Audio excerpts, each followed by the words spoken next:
everyone. So today what we're going to do is we are going to work on a still life. A still life is usually a picture of something that doesn't move around, that it sits still, kind of looks beautiful, almost like a vase full of flowers. A vase with flowers in it, capturing the beauty, and it doesn't kind of move, not like flowers that we would catch outside on the ground growing. So one of the things, if you remember when we did our mug full of hot cocoa, that we actually started with a table. So I'm going to just draw it first in pencil for you to see. I'm going to decide where I want my table to be. And notice how I didn't go to the middle of my paper, because if I drew the line up here for my table, I'd have no room for my vase or my flowers. So I put it on the lower part of my picture, but I left enough room that I could decorate it. Now vases come in many different sizes. You could make it more like a square or rectangle if you want. You could make it rounded. Let's say I turn it like this. You could give it a lip like that. And it's sitting on the table. Notice how I go below the line. We don't want it to sit on the edge of the table where it could fall off. I'm just going to go over that. I'm not going to go through it. I'm going to stop there. There is my table. And which shape did you like better? I'm going to go with this rounded or curvy shape. So I use two curvy lines, not really curvy like a letter C, more stretched out. And why do you think I keep it flat on the bottom? I keep it flat on the bottom so that it doesn't roll off the table. And now I'm going to give it a little bit of a lip. Maybe I'll curve it a little bit, just so it looks like there's some space inside.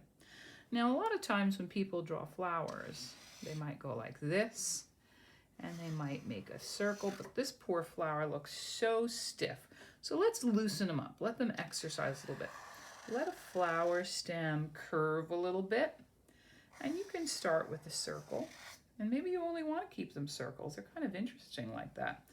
Or you could maybe make dots inside of them, or you could make some spokes on them like this, or you could make petals.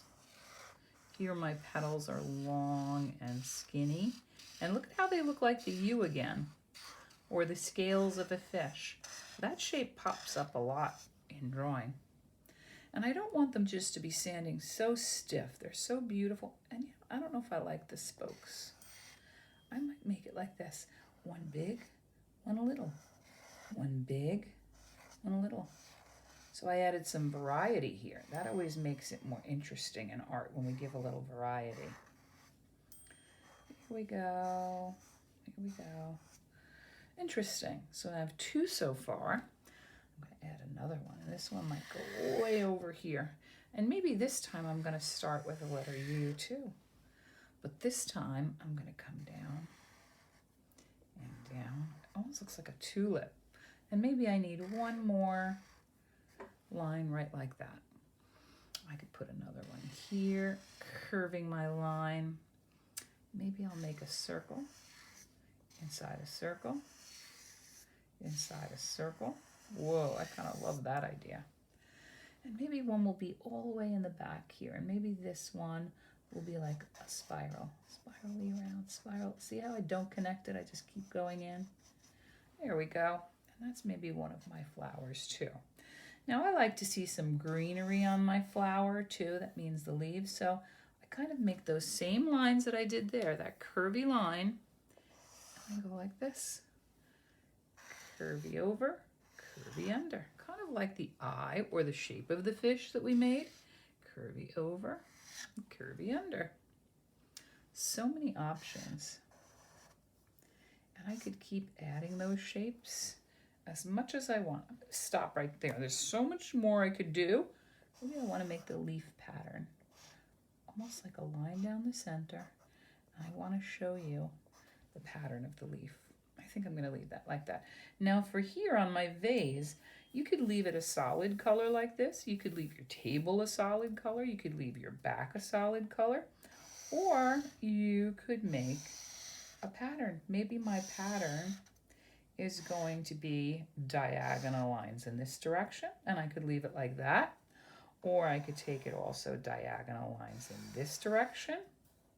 It's going to give me sort of this beautiful, I want to call it a checkerboard pattern or diamond shapes. And then maybe down here, I'll just do some straight stripes. I love patterns. You might like it solid though, so you have to make your artistic choice. Maybe I don't know. There's still more I feel like I might want to do there. So once you're finished with that, there's so many different things you can color with. Sometimes I like to color my background first, and sometimes I like to color my flowers first. So I'm going to color my flowers first this time. That's not usually the way I do it, but today that's the way I feel like doing it. So can you change your mind about how you do things? Sure. I could mix colors too. I love to mix colors. So I did a dark pink and a light pink together. Oh, I love the way that looks. I can add another layer of color.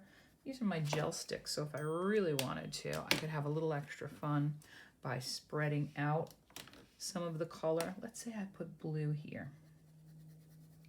I could use my brush that has water in it. It's my aqua brush. I could squeeze it a little, get some of the water on my paper. Oh, and I turned it back into paint. Oh, I love that soft blue.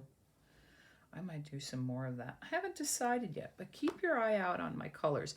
Like when we were doing our lion, you can decide, do you want to keep a white background? I know a lot of times I encourage you to color the whole background, and it's something I like to do, but you have to start making some of your own artistic choices. If we were outdoors and this were an outdoor picture, I probably definitely would want to color the background because I'd say, well, hopefully the sky is not white all the time.